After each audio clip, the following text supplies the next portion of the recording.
السلام علیکم، میرا نام رفاقت اللہ خان اور آپ دیکھ رہے ہیں مائنڈ بلوئنگ UK۔ ایک خوفناک سٹوری جس کا نام ہے خوفناک قبریں۔ تو چلیے اس سٹوری کو شروع کر لیتے ہیں۔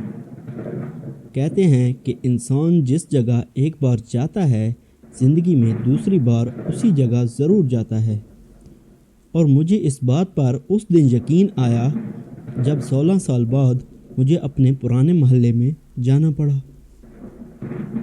میں اتنے سال بعد اچانک اس محلے میں آیا، سب کچھ بدل چکا تھا۔ یہ وہ محلہ تھا جہاں میں نے اپنا بچپن، اپنی زندگی گزاری تھی۔ پھر ابو کا تبادلہ ہو گیا تھا اور ہم نے ہمیشہ کے لیے وہ شہر چھوڑ دیا تھا، اور آج جب اتنے سال بعد ایک بار پھر اسی محلے میں واپس آیا تو ایسا لگتا ہے جیسے کچھ بھی پہلے جیسا نہیں ہے۔ میں پرانی گلیوں میں چلتا جا رہا تھا، وہاں کوئی مجھے نہیں جانتا تھا۔ چلتے چلتے ایک پرانے گھر کے سامنے میرے قدم خود بخود رک گئے۔ اس گھر کی ساری دیواریں ٹوٹ چکی تھیں اور دروازہ بھی پرانا ہو چکا تھا۔ اس گھر کو دیکھ کر مجھے بہت کچھ یاد آنے لگا۔ وہ ہمارے پڑوسیوں کا گھر تھا، اور میں بچپن اور جوانی میں بھی اکثر ان کے گھر کھیلنے جاتا تھا۔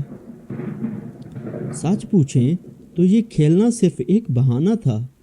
میں اصل میں شبانہ کو دیکھنے جاتا تھا۔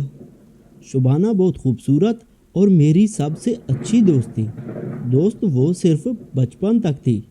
جب میں کچھ بڑا ہوا تو مجھے اس سے پیار ہونے لگا، وہ بھی مجھ سے پیار کرتی تھی۔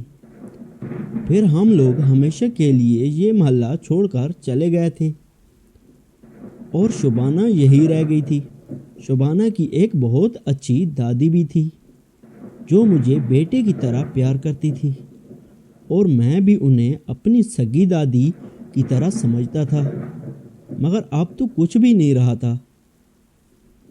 شاید اس کی شادی ہو گئی ہوگی، اور اب تو اس کے بچے بھی ہو چکے ہوں گے۔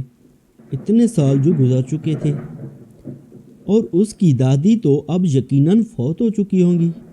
وہ تو اس وقت بھی بہت بوڑھی تھی اور کمزور تھی، اور اب تو اتنے سال گزر گئے ہیں، اور مجھے اس بات پر یقین بھی نہیں تھا کہ یہ گھر اب بھی انہی کا ہے، یا وہ بھی یہ گھر چھوڑ کر چلے گئے تھے۔ پھر بھی بے اختیار میں نے دروازہ کھٹکا دیا۔ تھوڑی دیر بعد دروازہ کھلا، اور جس نے دروازہ کھولا تھا اسے دیکھ کر میری سانس گلے میں اٹکنے لگی تھی۔ وہ شبانہ تھی، بالکل ویسی شبانہ جیسی میں اس کو چھوڑ کے گیا تھا۔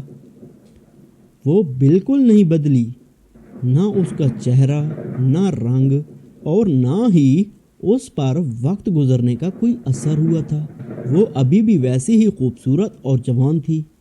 مجھے دیکھ کر اس نے اداسی سے کہا، تم آ گئے باسط، میں اتنے سالوں سے تمہارا انتظار کر رہی تھی۔ تم یوں بنا بتائے چلے گئے تھے، ایسے بھی کوئی جاتا ہے کیا؟ میں نے اس کی بات سن کر کچھ شرمندگی سے سر جھکا لیا اور معذرت کرتے ہوئے بولا، آئی ایم سوری شبانہ، اس وقت حالات ہی کچھ ایسے تھے، اور یہی وقت کا فیصلہ تھا کہ ہم دونوں جدا ہو گئے تھے۔ میری بات سن کر اس نے اپنی آنکھیں صاف کی اور بولی، چلو ابھی یہیں کھڑے رہو گے یا اندر بھی آؤ گے؟ شبانہ کی بات پر میں اندر ان کے گھر میں چلا گیا۔ ان کا پرانا گھر ویسا ہی تھا جیسے 16 سال پہلے تھا، کچھ بھی نہیں بدلا تھا۔ میں اندر جاتے ہوئے گھر کا جائزہ بھی لیتا جا رہا تھا۔ پھر چلتے چلتے میں اچانک ٹھٹک کر رک گیا۔ میرے جو سامنے نظر پڑی تو میں شاکڈ ہو گیا۔ سامنے ایک چارپائی پر شبانہ کی دادی بیٹھی تھی۔ میں اس کی دادی کو زندہ دیکھ کر حیران تھا۔ اتنے سال بعد نہ صرف وہ زندہ تھیں بلکہ ویسی کی ویسی صحت مند تھی۔ میں آنکھیں پھاڑے انہیں دیکھے جا رہا تھا۔ ایسا کیسے ممکن تھا؟ پھر میں نے اس کی دادی کو سلام کیا۔ دادی نے مسکراتے ہوئے میری طرف دیکھ کر کہا، کیسے ہو باسط؟ اتنے سال بعد کیسے یاد کیا ہم غریبوں کو؟ میں دادی کی بات سن کر مزید حیران ہو گیا۔ انہوں نے صرف ایک نظر دیکھ کر مجھے پہچان لیا تھا، جبکہ میری شکل اتنے سالوں میں کافی تبدیل ہو چکی تھی، اور جب میں یہاں سے گیا تھا تب میرے چہرے پر داڑھی نہیں تھی۔ میں ان کی یادداشت پر کافی حیران تھا۔ پتہ نہیں کیوں لیکن میرا دل کہہ رہا تھا کچھ تو غلط ہے۔ میں نے مسکراتے ہوئے کہا، میں ٹھیک ہوں، آپ کیسی ہیں دادی؟ پھر دادی نے میرا ہاتھ پکڑ کر مجھے اپنے پاس بٹھایا۔ اس وقت شبانہ نے اپنے ملازم کو آواز دے کر کہا، ناظم چائے لے کر آؤ۔ میں شبانہ کی بات سن کر حیرت میں ڈوب گیا۔ ناظم ان کے گھر کا کافی پرانا ملازم تھا، اور وہ اس وقت بھی انہی کے گھر کا کام کرتا تھا جب ہم چھوٹے تھے، اور آج اتنے سال بعد بھی وہ اسی گھر میں ملازم تھا۔ میرے لیے یقین کرنا مشکل ہو رہا تھا۔ میں نے شبانہ سے پوچھا، کیا ناظم اب بھی یہاں کام کرتا ہے؟ شبانہ مسکراتے ہوئے بولی، ہاں ناظم اب بھی ہمارے گھر میں کام کرتا ہے، سب کچھ وہی ہے جیسے تم چھوڑ کے گئے تھے، بس تم ہی بدل گئے ہو۔ شبانہ نے شکوہ کیا اور میں اس کے شکوے پر شرمندہ ہو گیا۔ پھر شبانہ کی دادی نے ایک نہایت ہی عجیب و غریب بات کی، بیٹا تم نے ہمارے گھر میں موجود قبریں دیکھ لیں؟ میں ان کی بات سن کر بری طرح الجھ گیا، اور میں نے حیرانگی سے شبانہ کی طرف دیکھ کر پوچھا، یہ دادی کن قبروں کی بات کر رہی ہیں، اور گھر میں کس کی قبریں ہیں؟ شبانہ نے میری بات کا جواب دینے کے بجائے اپنی دادی کو ٹوکتے ہوئے کہا، کیا دادی آپ بھی ہر مہمان کے سامنے قبروں کا ذکر لے کر بیٹھ جاتی ہیں؟ اس بیچارے کو چائے تو پی لینے دو۔ دادی نے کچھ شرمندگی سے میری طرف دیکھ کر کہا، اچھا بیٹا تم چائے پی لو پھر بات کریں گے۔ لیکن میں بری طرح الجھ چکا تھا۔ آخر کیا تھا جو میری سمجھ میں نہیں آ رہا تھا؟ میں وہیں بیٹھ کر دادی کے ساتھ باتیں کرتا رہا۔ دادی نے شکوہ کرتے ہوئے کہا، تم اتنے بڑے آدمی بن گئے، دوبارہ اس محلے میں ہی نہیں آئے، ہم تمہارا انتظار کرتے رہے۔ میں نے دادی کو سمجھاتے ہوئے کہا، دادی بس حالات ہی کچھ ایسے ہو گئے تھے کہ دوبارہ نہیں آ سکا۔ میرا بہت دل کرتا تھا میں آپ کے پاس آؤں، آپ سب سے ملوں۔ دادی نے بڑی محبت سے میرے گال پر ہاتھ رکھتے ہوئے کہا، اچھا تمہاری امی ابو باقی بہن بھائی کیسے ہیں؟ میں نے مسکراتے ہوئے کہا، سب ٹھیک ہیں دادی، اور امی تو آپ سب کو بہت یاد کرتی ہے۔ پھر میں نے شبانہ کی طرف دیکھ کر کہا، شبانہ تم نے اب تک شادی کیوں نہیں کی؟ میری بات پر شبانہ نے دکھ بھرے لہجے میں کہا، میں تم سے شادی کرنا چاہتی تھی، تمہارے علاوہ کسی اور سے کیسے شادی کر سکتی تھی، اور تم مجھے چھوڑ کر چلے گئے تھے۔ شبانہ کی ہر بات پر میرے پرانے زخم تازہ ہو رہے تھے۔ پھر ان کے گھر کا ملازم ناظم چائے لے کر آ گیا تھا۔ میں ناظم کو دیکھ کر ایک بار پھر الجھ گیا، کیونکہ ناظم ابھی بھی ویسا تھا جیسا 16 سال پہلے تھا۔ وہ بالکل نہیں بدلا تھا، اور نہ ہی اس کی عمر بڑی تھی۔ اور میں سوچ رہا تھا کہ کیا اس گھر میں رہنے والوں پر وقت گزرنے کا بالکل اثر نہیں ہوتا؟ سب کے سب ویسے ہی جوان تھے جیسے میں ان کو چھوڑ کر گیا تھا۔ اب تو مجھے یقین ہو گیا تھا کہ کچھ نہ کچھ واقعی عجیب ہے۔ ناظم نے چائے رکھ کر مجھے دیکھا اور خوش ہوتے ہوئے بولا، باسط بابو آپ اتنے سال بعد ہمارے گھر کا راستہ کیسے بھول آئے؟ وہ بالکل ویسا ہی تھا، وہی آواز، وہی لہجہ۔ میں نے کہا، یار ناظم تم تو بالکل نہیں بدلے، اتنے سال بعد بھی بالکل ویسے ہی ہو جیسے پہلے تھے۔ اور میں چائے اٹھا کر پینے لگا۔ چائے کے دوران شبانہ اور ناظم وہیں بیٹھ گئے اور میرے ساتھ باتیں کرتے رہے۔ میں دادی کے ساتھ بھی باتیں کر رہا تھا۔ ہم سب کو پرانا وقت یاد آ رہا تھا اور پرانی باتیں یاد کرتے رہے۔ اسی دوران دادی نے ایک عجیب و غریب واقعہ سنایا۔ بیٹا، آج سے 7 سے پہلے 12 دسمبر 2004 کی صبح ہمارے گھر میں 2 چور گھس آئے تھے اور انہوں نے ہم سب کو پکڑا اور گھر کا سارا سامان لے گئے۔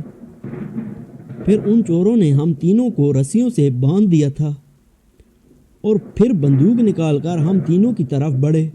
دادی واقعہ سناتے سناتے رک گئیں۔ میں سانس روکے ان کا واقعہ سن رہا تھا۔ پھر میں نے ان سے پوچھا، دادی پھر کیا ہوا؟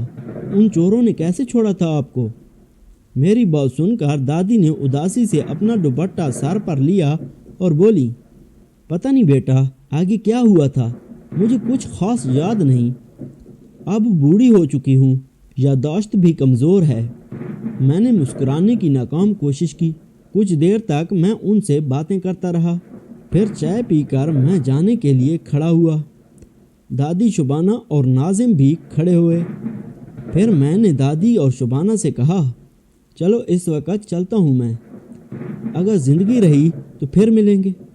میں نے جانے سے پہلے شبانہ کی آنکھوں میں دیکھا، اس کی آنکھوں میں بے پناہ اداسی تھی۔ میں اس سے نظریں نہیں ملا پا رہا تھا۔ پھر میں واپس جانے کے لیے مڑا تو دادی نے پیچھے سے آواز دی اور کہا، رک جاؤ بیٹا، قبریں تو دیکھتے جاؤ۔ میں نے کچھ الجھ کر دادی کو دیکھا اور پھر دادی نے سامنے کی طرف اشارہ کرتے ہوئے کہا، بیٹا وہ رہی قبریں۔ میں نے نظریں اٹھا کر سامنے دیکھا۔ گھر کے پچھلے حصے کی طرف ایک درخت کے نیچے کچھ قبریں تھیں۔ میں بری طرح الجھ گیا کہ گھر کے اندر کس کی قبریں ہو سکتی ہیں، کیونکہ جب میں بچپن میں یہاں آتا تھا تب تو یہاں کسی کی قبریں نہیں تھی۔ دادی نے کہا، چلو بیٹا چل کر دیکھ لو، سوچ کیا رہے ہو؟ دادی کی بات پر میں ان قبروں کی طرف جانے لگا۔ شبانہ، ناظم اور دادی بھی میرے پیچھے پیچھے آنے لگی۔ میں ان قبروں کے پاس پہنچ گیا۔ وہ 3 پرانی قبریں تھیں جن پر حد سے زیادہ مٹی اور کچھ جڑی بوٹیاں اگی ہوئی تھیں۔ ان تینوں قبروں پر ایک ایک تختی لگی ہوئی تھی۔ ہر تختی پر مرنے والے کا نام لکھا ہوا تھا۔ میں ان قبروں کے پاس گیا۔ پہلی قبر کی تختی کی طرف میں نے دیکھا تو اس پر نام پڑھ کر مجھے لگا میں اگلا سانس بھی نہیں لے سکوں گا۔ اس تختی پر لکھا تھا، نوراں دادی، وفات 12 دسمبر 2004۔ میری آنکھیں خوف اور حیرت سے پھیل گئی۔ دل کی دھڑکن تیز ہونے لگی۔ میں نے دوسری قبر کی تختی کی طرف دیکھا تو ایک اور صدمہ لگا، جس پر لکھا تھا، ناظم علی، وفات 12 دسمبر 2004۔ ڈر اور خوف کے مارے میں پسینہ پسینہ ہو گیا۔ میرا پورا وجود کانپ رہا تھا۔ میں نے دھڑکتے دل کے ساتھ جلدی جلدی اس تیسری قبر کی طرف دیکھا تو میرے لیے سانس لینا مشکل ہو گیا۔ اس پر لکھا تھا، شبانہ اسلم، وفات 12 دسمبر 2004۔ میرا دل خشک پتے کی طرح کانپ رہا تھا۔ اس کا مطلب دادی، شبانہ اور ناظم مر چکے تھے۔ میں نے ڈرتے ڈرتے پیچھے دیکھا، پیچھے کوئی بھی نہیں تھا، سب غائب تھے۔ میں خوف سے کانپتے ہوئے تیزی سے وہاں سے جانے لگا۔ میں اب تک مرے ہوئے لوگوں کے ساتھ تھا۔